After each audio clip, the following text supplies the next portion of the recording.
pagi hari ini kita dari Pendidikan Guru Penggerak itu kebetulan saya mengajar takutnya Juli. Di Pendidikan Guru Penggerak ini ada kegiatan namanya pembelajaran tentang visi guru penggerak ya, model inquiry apresiatif kerja. Jadi dalam kegiatan pagi ini CGT Bu Juli itu diminta untuk menyampaikan visi pribadinya, di mana visi tersebut digunakan untuk mencapai visi yang ada di dalam sekolah. Jadi intinya kegiatan pagi hari ini berupa diskusi Bapak Ibu ya.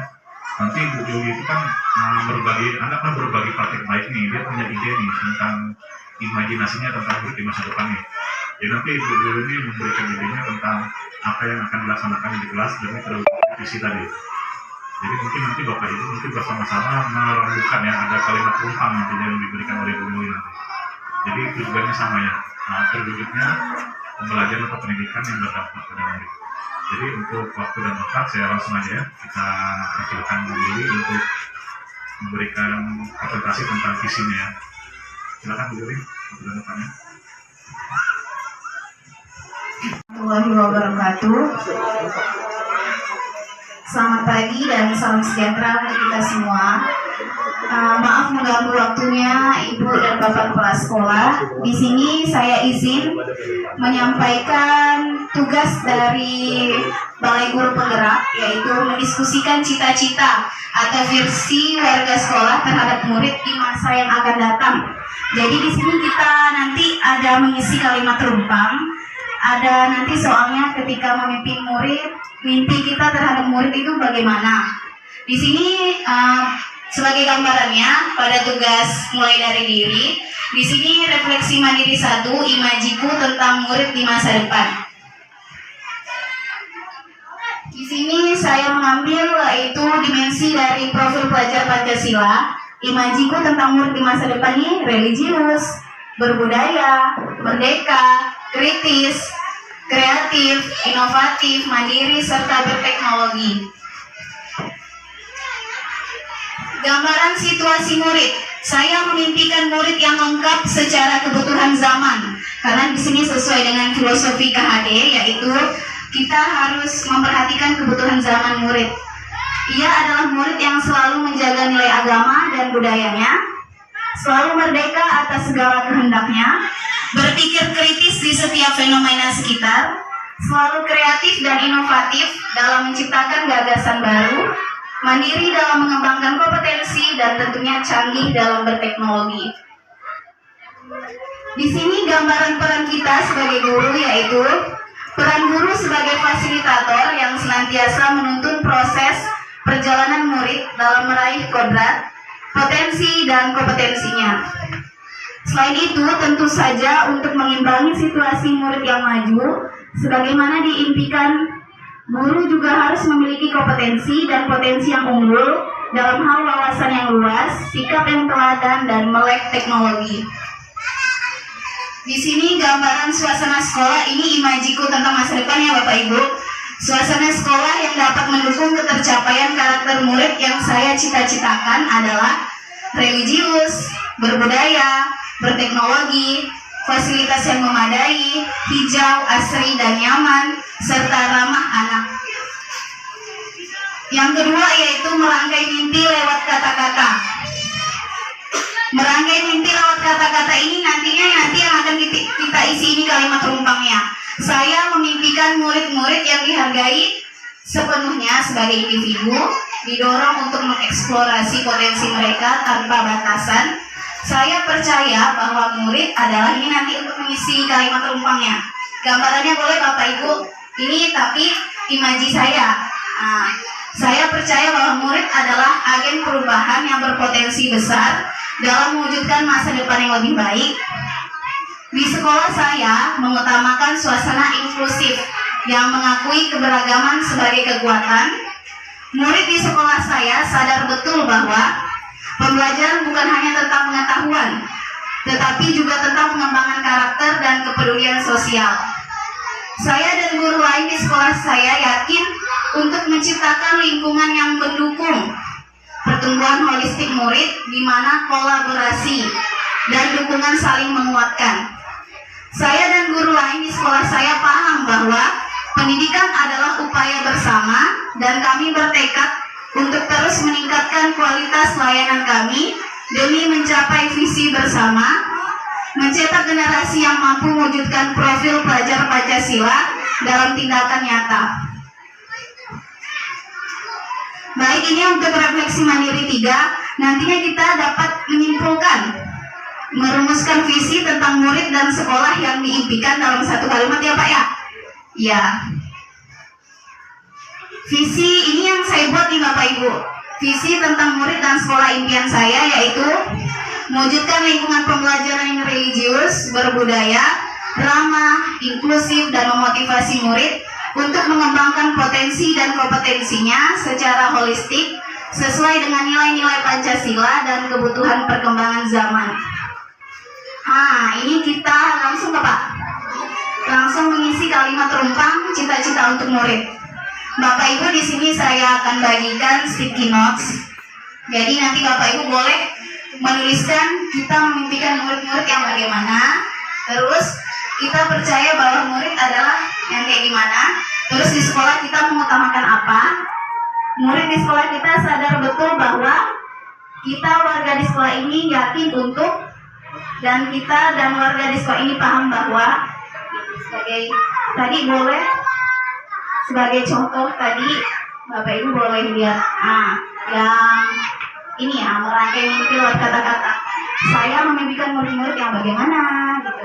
Boleh ditulis di sticky notes.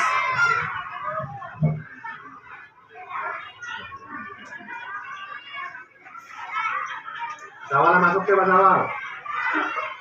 Jadi nggak bisa diajak ya Sawal. Ini nanti tandain. Nanti ini warna apa lagi pun dijawab. Yang pertama dulu boleh. Saya memimpikan murid-murid yang bagaimana. Misalkan ide Bapak. Pertama dulu kak? Ya, yang kita memimpikan murid-murid yang bagaimana gitu Pak.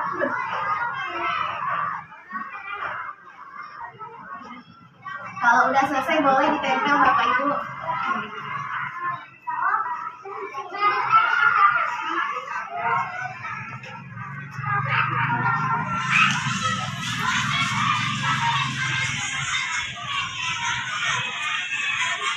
Boleh juga nanti disambungkan kalau itu profil pelajar Pancasila dimasukkan boleh juga. Lanjut, kalau udah lanjut lagi yang kedua, boleh langsung ya Pak Hendra ya. Dapat hadiah dari Pak Hendra ya Pak ya, tepuk tangan. Sesuai pendapat kita kan? Boleh, imajin masa depan Kak. Boleh pakai? Nih langsung aja. Oh udah ada. Langsung tempel. Kalau kualitas dulu.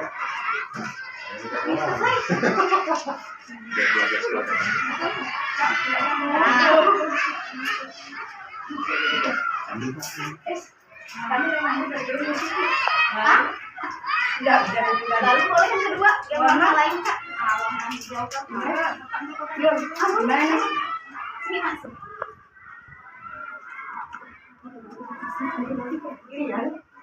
Iya lah masuk ya masuk. Itu ya. Yang kedua yang Lanjut aja. Masih ada yang ditempel yang satu. yang salahnya. Yang hijau. Murid apa? Kita percaya bahwa murid adalah Pak Agung. Lanjut aja. Masih ada Yang ditempel yang satu. yang salahnya. Yang hijau. Murid apa? Kita percaya bahwa murid adalah Pak Agung. Saya tertangkap kan saya.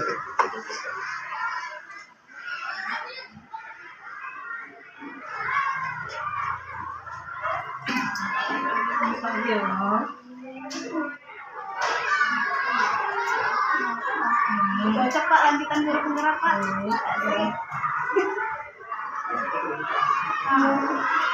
Pak ya, di sini Pak ya. Karena praktek itu pandai. Terakhir, nggak ada lagi. Kali Pak ya.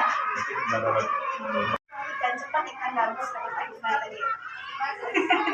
Kemampuan juga anak tekan data. Anak pagi, anak tiga. Langsung. Langsung aja. Langsung 3 lagi, warna apa? Beda-beda.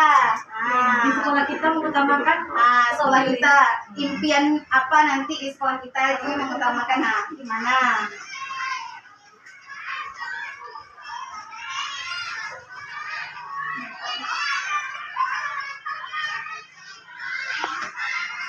Ya.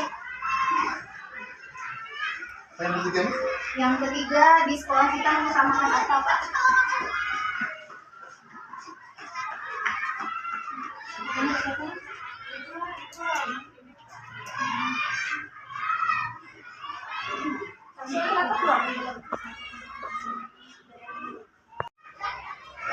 Tinggalkan.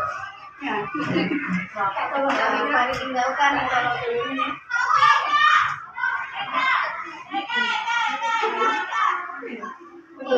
Pak, lanjut lagi, Pak. Nah, tuh.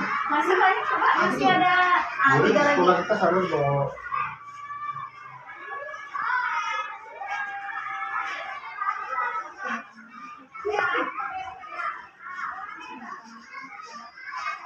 Murid di sekolah kita sadar bahwa boleh.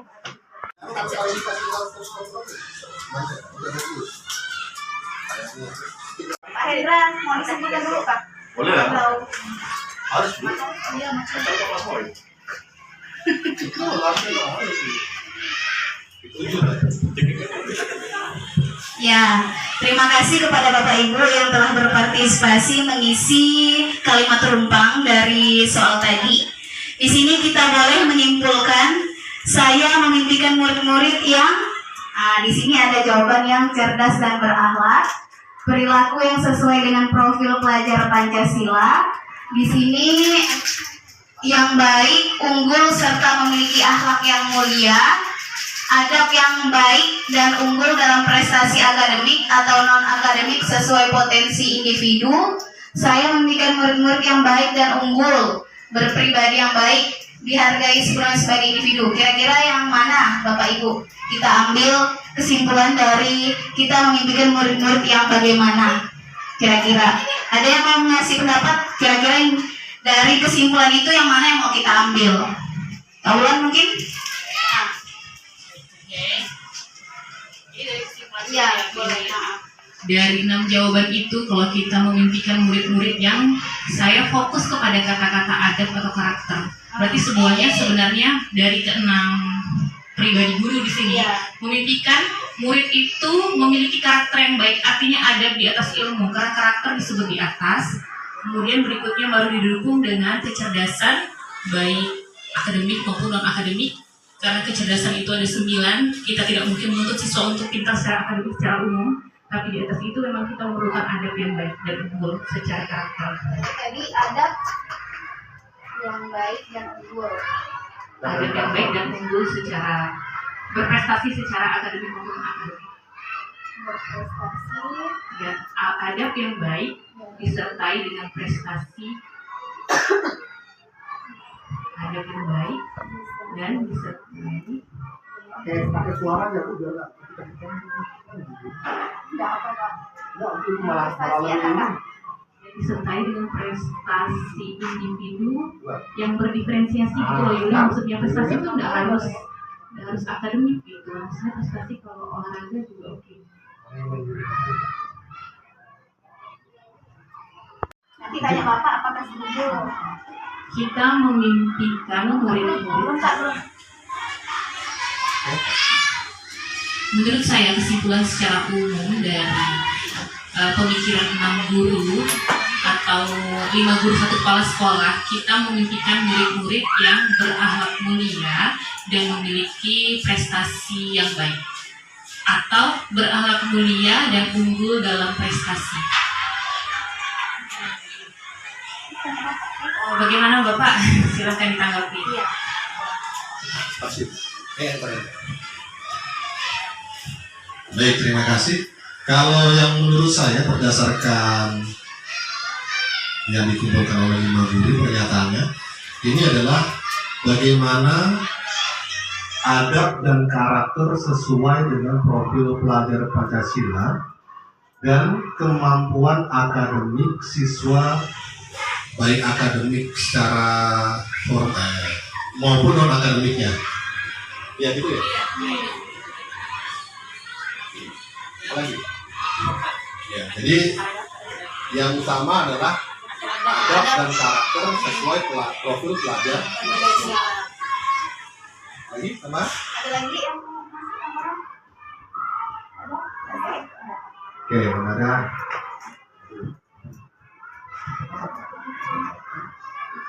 Matikan. Ya Pak ya. Di sini dapat disimpulkan oleh Bapak Kepala Sekolah dan 5 guru bahwa visi kita yang di masa yang akan datang yaitu adab dan karakter sesuai dengan profil pelajar Pancasila dan kemampuan akademik siswa baik akademik maupun non akademik ya Pak ya. Ya, jadi kesimpulannya seperti itu visi dari 5 guru dan 1 kepala sekolah. Ya, demikian presentasi hari ini dan kolaborasi antara guru dengan kepala sekolah. Boleh tepuk tangannya Bapak Ibu. Terima kasih atas kerjasamanya, Masya Allah. Ini Pak Hendra, mantap-mantap nih Pak Hendra, calon guru penggerak yang angkatan 12. Ya, amin. Ya, sekian dari saya. Wabillahi taufiq wal hidayah. Wassalamualaikum warahmatullahi wabarakatuh.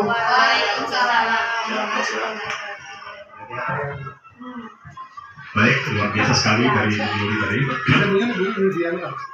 Jadi nanti sewaktu Bu Yuli menjadi calon kepala sekolah, beginilah kondisi Ibu Yuli sebagai calon kecek, di mana mengajak rekan sejawatnya itu atau guru-guru itu untuk merumuskan visi sekolah untuk kedepannya. Jadi tujuan dari pembelajarannya adalah bagaimana kita sebagai seorang pemimpin mewujudkan visi sekolah itu dengan mengajak kerjasama rekan-rekan kita. Jadi posisi kita kepala sekolah bukan sebagai bos, tapi sebagai seorang pemimpin. Kalau sebagai seorang bos atau seorang diktator, kita langsung ini visi sekolah kita tanpa melibatkan guru-guru. Kita sudah membuat visi sekolah, tapi dalam konsep sebenarnya sebagai seorang pemimpin ada begini gitu, diskusi sama-sama. Impian kita apa sih untuk mewujudkan profil pelajar Pancasila itu? Ya, kurang seperti itu Bapak Ibu ya. Yang berikutnya yang saya mau komentari itu tentang pembuatan visi, hindari kata mewujudkan. Kalau mewujudkan itu baru berupa impian, tapi kalau kata terwujudkan, berarti impian itu sudah tercapai. Makanya dalam pembuatan visi itu kita menghindari kata mewujudkan, karena itu masih berupa angan-angan. Tapi kalau terwujud, gitu kan, berarti sudah ada kepastian yang kita lakukan. Makanya kemarin dalam pembelajaran itu ya Bu ini satu ya, Bu Dede itu udah kasih tegas ya, makanya terwujudnya dengan mewujudnya itu hal yang berbeda. Jadi kita gunakan kata terwujudnya. Dan untuk terwujudnya visi tadi perlu adanya namanya kerjasama Bapak Ibu ya, kerjasama baik dengan rekan sejawat, dengan orang tua murid maupun stakeholder yang ada di lingkungan sekolah, itu masyarakat ya. Jadi kita harus memanfaatkan aset yang ada di sekolah. Makanya kemarin dalam pembelajaran itu di titik 2 ya, tentang komunitas praktisi ya. Nah itu seharusnya aktifkan dari sekarang. Mungkin bukan guru-guru yang memiliki keresahan bersama bagaimana kita menyelesaikan masalah yang ada di sekolah dan ada revisi tadi. Bentuklah komunitas praktisi. Yang ketiga lagi, ajak Pak Bilban untuk bekerja sama membangun sekolah kita. Nanti bagi orang tua ini mungkin ada belajar di modul 2 ya tentang pemanfaatan aset. Nanti Bu Yuli mungkin bisa memanfaatkan kepada masyarakat, mungkin perusahaan-perusahaan atau masyarakat di sekitar ini. Bagaimana dalam kita melakukan suatu kegiatan kita lihat di sana. Ya, mau dari pemerintah seperti itu ya. Jadi kita memanfaatkan segala potensi yang ada di sekolah. Nah, demi kemajuan sekolah. Dari visi Bu ini saya luar biasa sekali ya. Jadi mengutamakan akhlak ya dengan adab ya. Itu karena ilmu tertinggi di masyarakat itu sebenarnya adab. Percuma kita berilmu tapi kita tidak memiliki adab ya. Itu bagus sekali ya. Jadi untuk visinya sudah mewakili sekali ya. Nah, secara umumnya seperti itu ya, kita luar biasa sekali dulu ya. Jadi kita untuk dihitung sekali ya, ini luar biasa. Saya di luar prediksi saya, ini luar biasa. Jadi untuk kedepannya semoga ini dapat dilaksanakan. Demikian dari saya, terima kasih.